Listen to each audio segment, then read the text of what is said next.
Hello everybody, my name is Anthnwam. Welcome back to Let's Play Hearts of Iron 4, the new order as the Iberian Union. Let us continue on from where we last left off. So should be passing our new constitution soon. We're still trying to deal with the rebellion. I mean, they're not even halfway full. I'm sure there's no problems that could ever happen at all. So it's smooth sailing from here on out. I mean, right now we're still considered stable. Not extremely stable anymore, but we have two State of the Unions? No, you're a different thing entirely. So Hungary sided with the Italians. And the Iberian Council assembles. The streets of downtown Madrid roar to life as the halls of the Iberian Council are packed to the brim with legislators with plans to improve the lives of everyday Iberians and resolve the larger issues facing the Union. Every man among the crowd eager to weigh in upon the complex discussion anticipated for the assembly of the Iberian Council. Political blocs from across the Union, both great and small, have ensured that their representatives within the assembly will be at an absolute maximum. It is time for this landmark assembly of the Iberian Council to commence. The assembly opens with the usual legislative formalities, and a quorum is called without a hitch. Shortly thereafter, the Caudillos make their appearance in an awkward tandem as they address the council. The two leaders engage the council in tall talk of prosperity and national greatness. Their general reception to their speeches, however, garners little more than subdued applause. Following several ungainly speeches, shared nearly equally between Franco and Salazar, the two leaders jointly called the deliberations of the council to open. So, let us call our meeting. Never mind, it's immediately passed. And let us update the constitution. So, what actually do we have in here? Matters of state. Constitution will be approved. Families of the regime, the Caudillos, the diarchy question. So, what are we right now? Are we still conservative? We are still considered conservative. We can't... I mean, we have $2.5 million. Let's... I mean, all of this basically does the same thing, so let's just go with the cheapest one. And also see if we can make our workers a little bit happier. Because again, we're almost done this. My goal is to have this finished before the end of the game. Because otherwise we might see the entire country collapse into civil war. Which I will admit is not great. We have 5 resources.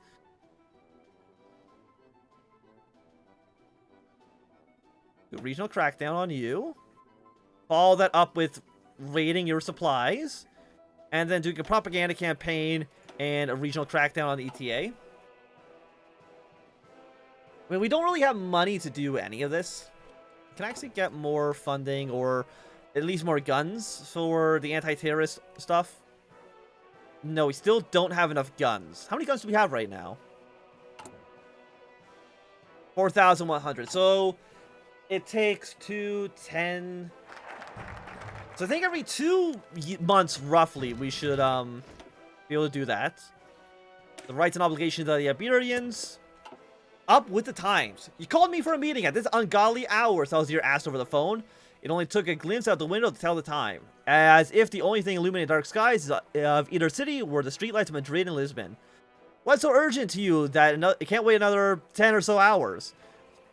The scuffle at Barcelona has me worried, Franco sighed, wiping his forehead with his hand. This is going to happen again. I know these rat bastard separatists better than you, and I know them well enough to tell you that this will not be the end of it. Do you think we can survive another Barcelona? I don't, Antonio.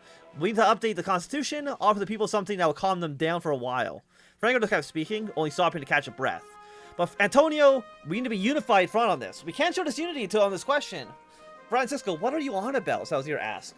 Wasn't it enough that we created the Iberian Council? Now you want to give them more concessions? Tell me, Franco responded, his tone growing agitated. Would you rather this union fall apart? Do you want the consequences of this peninsula? Do you know what the consequences if this peninsula melts around us? You know what would happen. We have to do something before it's too late. Help me out here, if only for your own sake. Damn you, Franco. I just wanted to sleep. I don't know what that voice was. Okay, so there's been another bombing by the CNT, it looks like. Lovely.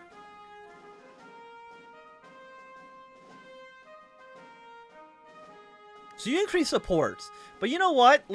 Even though it increases their support, I think this might still be worthwhile. I mean, their support, I mean, it's actually, like, not that high. Probably because we're still relatively stable. Novorossiysk Brits have united Central Siberia. Do a propaganda campaign against the ETA. Yes, you're the Central Siberian Federation. You will probably be the one that takes over for this region. And other than that, I don't really know who else is left. You're fighting against Omsk. I know some of you are technically, like, still at war. Why do you have military access for so many people? Or are you just, like, selling everybody guns? That might be it. That's my bad. Actually, can I see what your focus tree is? Dig in. Shining Republic. Yeah, I know. I think they're just giving everybody weapons. Which is why everybody likes them. Also, what we should not be doing, we shouldn't be giving guns. No, that's one reason why we don't have guns. Because we keep giving them to soldiers. Disband. Get out of here. That should give us some infantry equipment back. Yeah, we're now 6.4 thousand. Yeah, somebody in the comments was probably saying, like, hey, you're still training troops when you need the guns for this stuff. And you're right by that. I was still building troops. Like, I can probably actually, like, disband half this army, especially the one in Algeria, because they're not really needed. I mean, there's nowhere else for you to really go, right? Okay, so for the rights of Iberians. Prove the opinion of Salazar. Let's question colonial citizenship. What matters to the people. Finally, the government is ready to discuss. It was not an entire government, of course. It was the council, representatives from several government agencies, and the cathedrals themselves. Remarkably, the entire council was present, which was the first issue the convention met.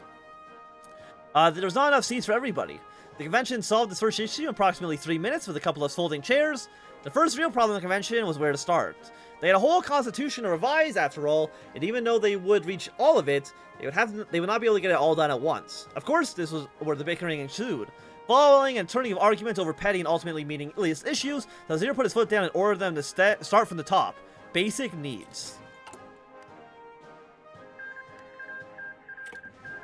Okay, so you're taking over a decent chunk of territory yourself.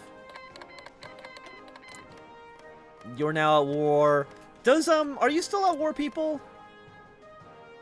Yes, you're still technically at war with all of these people over here, which is still funny. Also, it looks like Angola has become independent.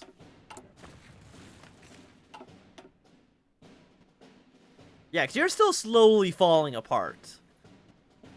Like, I can't imagine you'll be able to actually survive for too long. Smugglers detained in Asturian port. Before I read this, let me just go for an industry tech. Smugglers detained.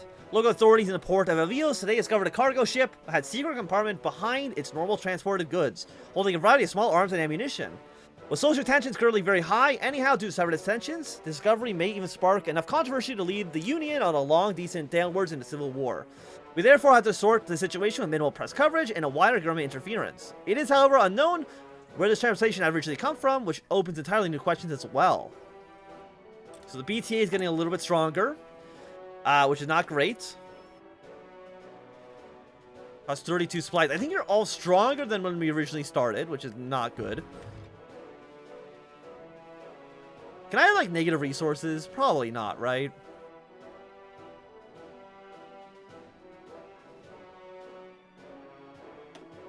Let's make you less popular. Yeah, we can't click the buttons twice. Understandably. The Ochres of Guinea. It was a choice between 10 years of prison or 5 years in a cashew orchards. Food was more expensive these days, and Amaro was not about to let his family starve, even if it was forcing him to commit theft. Alas, the rice seller alerted an officer whom Amaro had not seen.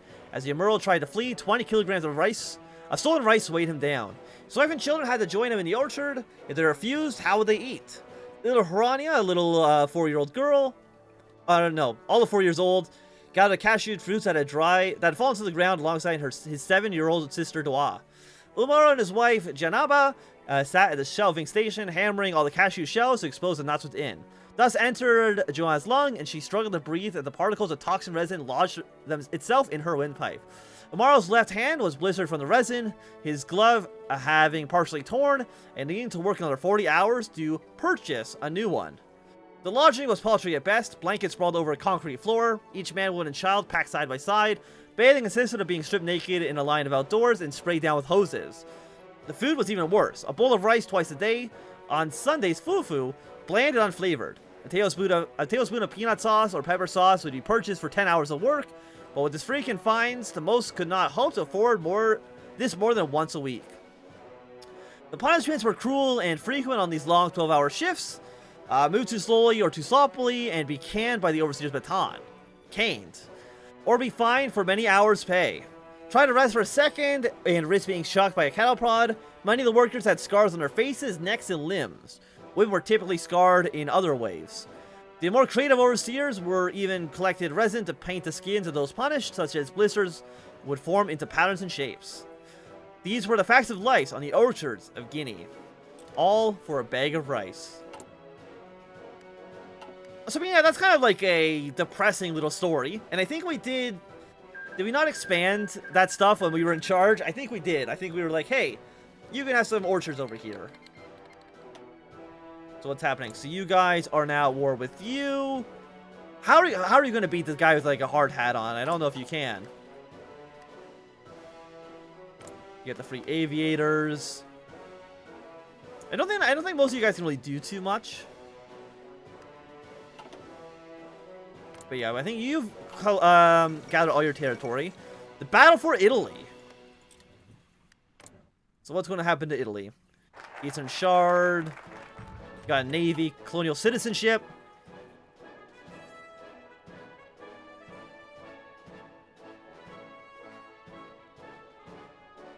Family of the regime, judicial issues. I mean, we kind of have to get all this stuff done. The question of colonial citizenship. A growing movement in the Congress has finally found itself sufficient support for debate colonial citizenship. Iberian citizenship is granted automatically to anybody who's a parent with Iberian citizenship. At face value, it is simple policy. However, it's becoming significantly more complicated once one factors in other processes, such as colonial residence. The natives are considered non-Iberian and denied citizenship. Effectively, they are denied any of the benefits one would gain from citizenship. A clique in the Congress have argued against this policy for several reasons. Some find it unjust to deny native citizenship since they lived on this land before settlers, and others oppose it for more practical reasons. They desire to create a collaborator group within the native populace with which to sabotage the others, or simply to ease administration's strain. The end result is the same: to give all African natives Iberian citizenship. To say this argument experienced significant pushback is an understatement. Opposition has been fierce, and with a great many wishing to maintain a status quo. Some other groups also wish to keep the situation as is, as the current laws work very favorably for the Iberian settlers. Ultimately, it's still the call for the Cadillos. Again, I think we want to go for as reformist as possible, and hopefully that's going to save the Union. If we're lucky. Okay, so settlers don't like us as much. That's actually kind of okay, because we need settlers to be less popular. The settlers have protested. As predicted, settlers took native citizenship very poorly. The groups, usually organized by colonial domains such as Guyana, Morocco, and so on, have announced a joint proclamation, with a near unanimous decision to publicly protest the federal government's decision. They have declared our decision unfair to natural citizens of Iberia, with the emphasis on justice. Despite their claims otherwise, it is glaringly obvious that they are upset by the fact that natives will no longer be treated as second-class citizenships, and a new legal party has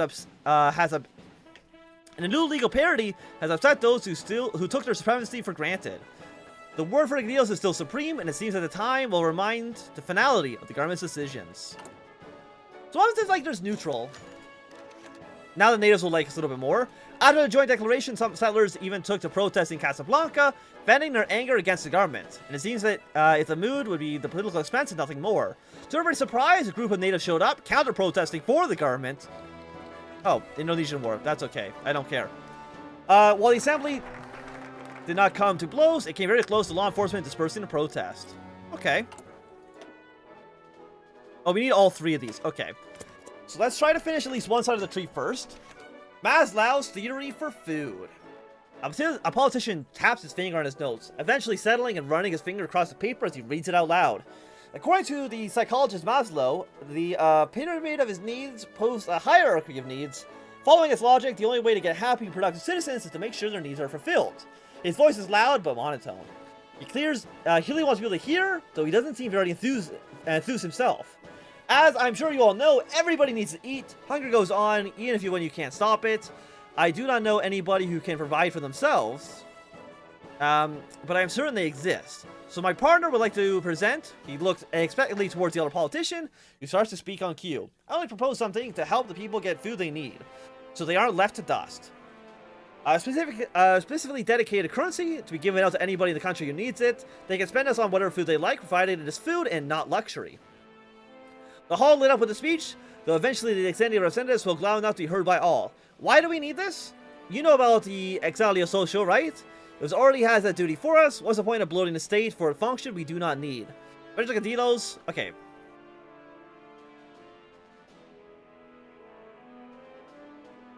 Silent majority will, like, sales here will try to improve poverty.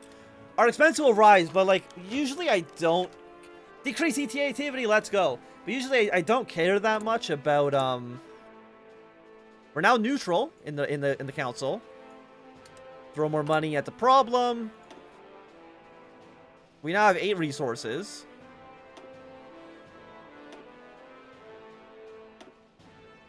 Yeah, let's just try to raid all their supplies for now.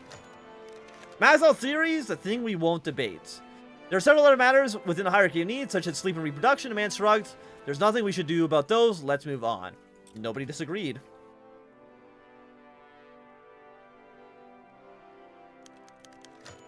Maslow's theories on water. Water! Nothing on Earth is more important than water. No man can deny that. Without water, I see some of you have bottles of it now. We would all be dead, as well, a graveyard.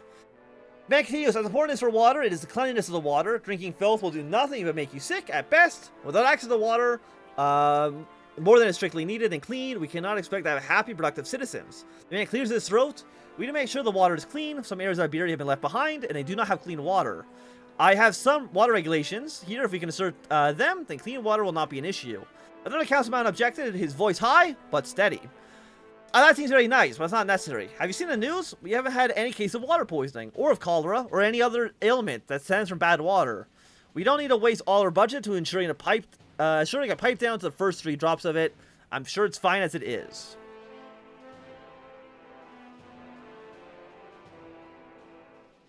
Honestly, I think we're just going to try to make this as strong as we possibly can. Native settlers clashing. Okay, so tensions have reached all-time high in Iberian mainlanders. Furious with our lack of legal primacy, have resorted to less than legal methods of intimidating nearby colonials.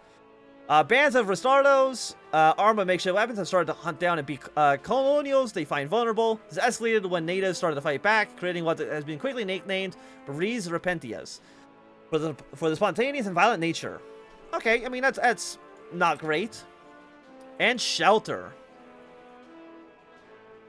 Then there is, finally, the matter of shelter. Everybody needs a roof over their heads, or they'll live short, miserable lives.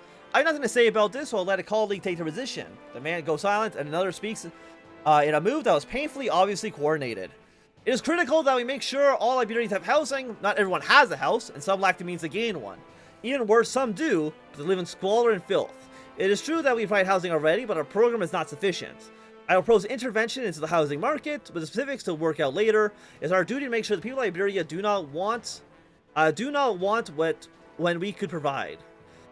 But we can't provide, can we? And responded another councilman. For all the comprehensive programs you and your bunch keep proposing, you never seem to stop and consider the budget. Well, we're going to consider the budget. The army needs funding, or will dissolve from separatism. The dam needs funding, or will dissolve into a second greatest flood to scourge the earth. All these minor issues will need funding, or will dissolve. Look, Franco called both off. He knew nothing was going to get gained. You know what? Let's throw more money at the problem. Again, I really don't think money is a big deal in this mod. Or at least I have never seen it really be... Okay, so the settlers have stood down. I mean, the settlers are currently... I mean, they're still mostly South Zero aligned, even if they don't like him at this current moment. The first African DNI. King Hassan sat at his desk, looking over what seemed to be an endless number of documents. He signed his name on the one. The black ink was his favorite pen, shining brightly on the paper. Then he looked at the next to the stack, which was another which seemed to be just a signature at the bottom. Regardless, it never paid to be unaware. He read the paper himself, expressed yet more legal revisions and regulations that ultimately just added added up to common sense and basic decency. His silent musing was interrupted by the clicking of cameras. The flash provided a harsh incentive to keep looking down. He supposed that nobody would be unsure of how the paperwork worked.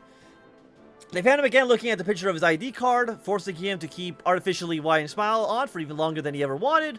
Better to be found for the cameras, he supposed. The day had come. The day came when the ID was ready to be received. Swamped by the press for what was undoubtedly an important day, he did his best present to pretend to want to be here, smile, and held it up for everybody to see. Somebody asked him, how does it feel to be the first native to get citizenship? He knew what he had to say. Fantastic. We have 12 more days till the damn payments. Add more money to the budget. We're not 84%. Are these the last? Is this the last one? What do we reinforce the scaffold? These are all just like upgrades that are actually like not that important. You like you decrease like maintenance costs, which I don't really care about that much.